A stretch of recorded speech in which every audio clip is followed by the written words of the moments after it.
Hello friends, ಎಲ್ಲರೂ ಹೇಗಿದ್ದೀರಾ? ನಾನು ಚೆನ್ನಾಗಿದ್ದೀನಿ, ನೀವು ಚೆನ್ನಾಗಿದ್ದೀರಾ ಅಂತ ಭಾವಿಸ್ತಾ ನಾನಿವತ್ತು ತೊಂಡೆಕಾಯಿ ಪಲ್ಯ ಮಾಡ್ತಾಯಿದ್ದೀನಿ. ತೊಂಡೆಕಾಯಿ ಪಲ್ಯ ಮಾಡೋಕ್ಕೆ ಒಂದು ಬಾಣಲಿನ ಇಟ್ಬಿಟ್ಟು ಸಾಸಿವೆ ಕಾಳು ಹಾಕಿ, ನಂತರ ಫ್ರೆಂಡ್ಸ್ ನಮಗೆ ಎಣ್ಣೆ ಎಷ್ಟು ಬೇಕೋ ಅಷ್ಟು ಹಾಕ್ಕೊಳ್ತಾಯಿದ್ದೀನಿ. ನಮ್ಮ ಮನೆಯಲ್ಲಿ ಎಣ್ಣೆ ಜಾಸ್ತಿ ತಿನ್ನಲ್ಲ ಅಂಥೇಳಿ ಸ್ವಲ್ಪನೇ ಹಾಕ್ಕೊಳ್ತಾಯಿದ್ದೀನಿ.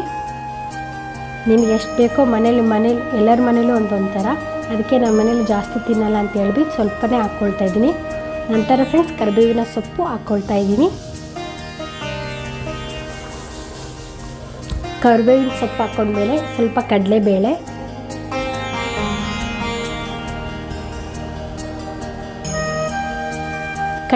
ಹಾಕ್ಕೊಂಡ್ಬಿಟ್ಟು ಚೆನ್ನಾಗಿ ಫ್ರೈ ಮಾಡ್ಕೊಳ್ತಾ ಇದ್ದೀನಿ.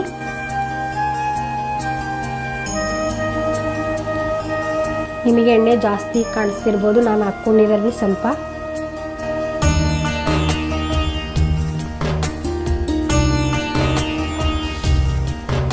ನಂತರ ಫ್ರೆಂಡ್ಸ್ ಒಂದು ಮೀಡಿಯಮ್ ಸೈಜ್ 2 ಈರುಳ್ಳಿ ತಗೊಂಡಿದ್ದೆ. ಈರುಳ್ಳಿ ಕಟ್ ಮಾಡಿ ಹಾಕ್ಕೊಳ್ತಾ ಇದ್ದೀನಿ. ಈರುಳ್ಳಿನೇ ಈ ಪಲ್ಯಕ್ಕೆ ಟೇಸ್ಟ್ ಕೊಡೋದು, ಟೊಮಾಟೊ ಹಾಕ್ಕೊಂಡ್ರೆ ಟೇಸ್ಟ್ ಇರಲ್ಲ. ನೋಡಿ ಫ್ರೆಂಡ್ಸ್, ಈರುಳ್ಳಿ ಹಾಕ್ಕೊಂಡಿದ್ದಾಗಿದೆ. ಇವಾಗ ಇದನ್ನ ಚೆನ್ನಾಗಿ ಕಲರ್ ಬ್ರೌನ್ ಬರೋ ಥರ ಫ್ರೈ ಮಾಡ್ಕೊಳ್ಳಿ. ಇದು ಚೆನ್ನಾಗಿ ಫ್ರೈ ಆದಮೇಲೆ ನಂತರ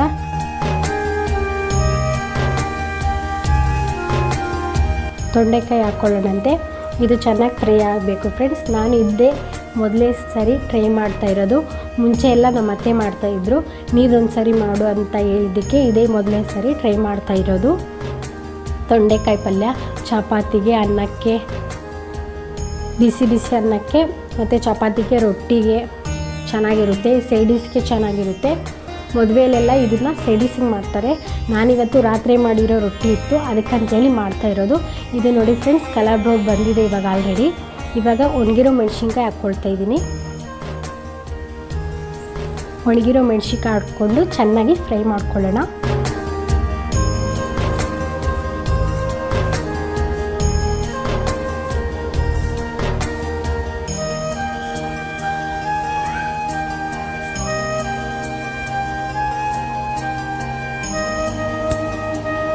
ಒಣಗಿರೋ ಮೆಣಸಿನ್ಕಾಯಿ ಹಾಕ್ಕೊಂಡ್ಮೇಲೆ ನಮಗೆ ಖಾರಕ್ಕೆ ಎಷ್ಟು ಬೇಕೋ ಅಷ್ಟು ಖಾರದ ಪುಡಿ ಹಾಕ್ಕೊಳ್ತಾ ಇದ್ದೀನಿ. ಅಚ್ಚ ಖಾರದ ಪುಡಿ ನಾನಿಲ್ಲಿ 1.5 ಸ್ಪೂನ್ ಆಗುವಷ್ಟು ಅಚ್ಚ ಖಾರದ ಪುಡಿ ಹಾಕ್ಕೊಂಡು ಚೆನ್ನಾಗಿ ಫ್ರೈ ಮಾಡ್ಕೊಳ್ತಾ ಇದ್ದೀನಿ.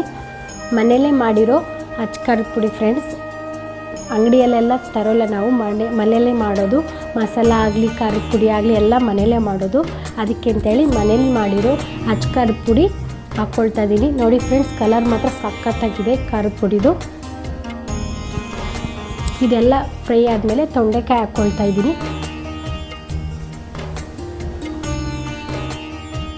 ಇದು 10 ನಿಮಿಷ ಆಗಲಿ ಒಂದು 5 ನಿಮಿಷ ಲೋ ಫ್ಲೇಮಲ್ಲಿ ಇಟ್ಕೊಂಡು ಫ್ರೈ ಮಾಡ್ಕೋಬೇಕು. ಇದೆಲ್ಲ ಎಣ್ಣೆ ಅಂಟ್ಕೋಬೇಕು.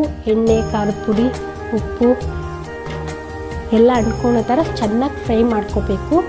ಇದು ಫ್ರೈ ಆದಂಗೆಲ್ಲ ಪಲ್ಯ ಟೇಸ್ಟ್ ಬರುತ್ತಂತೆ ನಮ್ಮ ಅತ್ತೆ ಹೇಳಿದರು. ಅದಕ್ಕೆ ಅಂತೇಳಿ ಒಂದು 10 ನಿಮಿಷ ಫ್ರೈ ಮಾಡ್ಕೋಬೇಕಿದ್ನ. ಅದಕ್ಕೆ ಫ್ರೆಂಡ್ಸ್ ಇದನ್ನ ಮಿಕ್ಸ್ ಮಾಡ್ತಾ ಇರೋದು ಈ ಥರ.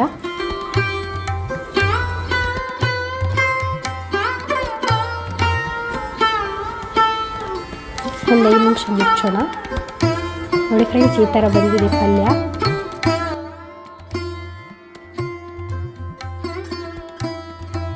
ರುಚಿಗೆ ತಕ್ಕಷ್ಟು ಉಪ್ಪು ಹಾಕ್ಕೊಳ್ತಾ ಇದ್ದೀನಿ. ನೋಡೋಕ್ಕೆ ಚೆನ್ನಾಗಿ ಕಾಣಿಸ್ತಾ ಇದೆ. ಇದೇ ಮೊದಲನೇ ಸರಿ ಟ್ರೈ ಮಾಡ್ತಾ ಇರೋದು. ನಿಮಗೆ ಎಷ್ಟು ಬೇಕೋ ರುಚಿಗೆ ತಕ್ಕಷ್ಟು ಉಪ್ಪು ಹಾಕ್ಕೊಳ್ಳಿ. ನನಗೆ ರುಚಿಗೆ ತಕ್ಕಷ್ಟು 1 ಸ್ಪೂನ್ ಆಗುವಷ್ಟು ಉಪ್ಪು ಹಾಕ್ಕೊಂಡು ಇವಾಗ 1 ಸ್ಪೂನ್ ಆಗುವಷ್ಟು ಮನೆಯಲ್ಲೇ ಮಾಡಿರೋ ಗರಂ ಮಸಾಲ ಹಾಕ್ಕೊಳ್ತಾ ಇದ್ದೀನಿ. ಹಾಕ್ಕೊಂಬಿಟ್ಟು ಚೆನ್ನಾಗಿ ಮಿಕ್ಸ್ ಮಾಡೋಣ. ನೋಡಿ ಫ್ರೆಂಡ್ಸ್, ಎಷ್ಟು ಚೆನ್ನಾಗಿ ಕಲರ್ ಬರ್ತಾಯಿದೆ. ಮೊನ್ನೆ ಮಾಡಿರೋ ಸಾಂಬಾರು ಪೌಡರು, ಖಾರದ ಪುಡಿ ಹಾಕ್ಕೊಂಡಿದ್ದಕ್ಕೆ ಪಲ್ಯ ಎಷ್ಟು ಕಲರ್ಫುಲ್ಲಾಗಿ ಕಾಣ್ತಾ ಇದೆ ಅಂದರೆ ನನಗೆ ನೋಡೋಕೆ ಒಂಥರ ಇಷ್ಟ ಆಗುತ್ತೆ. ಮನೇಲಿ ಮಾಡಿರೋದು ಮೊನ್ನೆ ವೀಡಿಯೋ ಹಾಕಿದ್ದೀನಿ ಫ್ರೆಂಡ್ಸ್. ಮೊನ್ನೆ ಸಾಂಬಾರು ಪೌಡರ್ ಮಾಡಿರೋದು ನಾನು.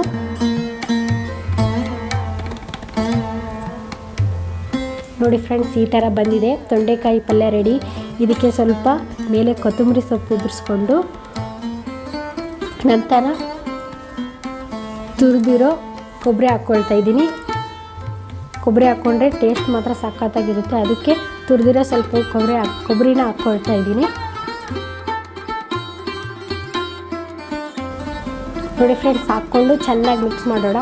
ಈ ಕೊತ್ತಂಬರಿ ಸೊಪ್ಪು ಕೊಬ್ಬರಿ ಚೆನ್ನಾಗಿ ಅಂಟ್ಕೋಬೇಕು, ಆ ಥರ ಫ್ರೈ ಮಾಡ್ಕೊಳ್ಳಿ. ಇವಾಗ ಆಲ್ರೆಡಿ ರೆಡಿ ಆಗಿದೆ ತೊಂಡೆಕಾಯಿ ಪಲ್ಯ. ನೀವು ಮನೇಲಿ ಖಂಡಿತ ಟ್ರೈ ಮಾಡಲೇಬೇಕು, ತುಂಬ ಟೇಸ್ಟಿಯಾಗಿರುತ್ತೆ. ಸೈಡಿಸಿಗೆ ಮಾತ್ರ ಸೂಪರ್ ಟೇಸ್ಟು.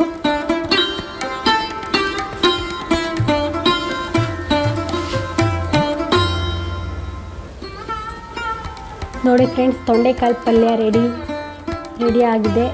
ನೋಡಿ ಎಷ್ಟು ಚೆನ್ನಾಗಿದೆ ತೊಂಡೆಕಾಯಿ ಪಲ್ಯ. ನೀವು ಮನೆಯಲ್ಲಿ ಖಂಡಿತ ಟ್ರೈ ಮಾಡಿ ಟೇಸ್ಟ್ ಹೇಗಿದೆ ಅಂತ ಕಮೆಂಟ್ ಬಾಕ್ಸಲ್ಲಿ ತಿಳಿಸಿ. ಮುಂದಿನ ವಿಡಿಯೋದಲ್ಲಿ ಸಿಗೋಣ. ಎಲ್ಲರಿಗೂ ಬಾಯ್ ಬಾಯ್.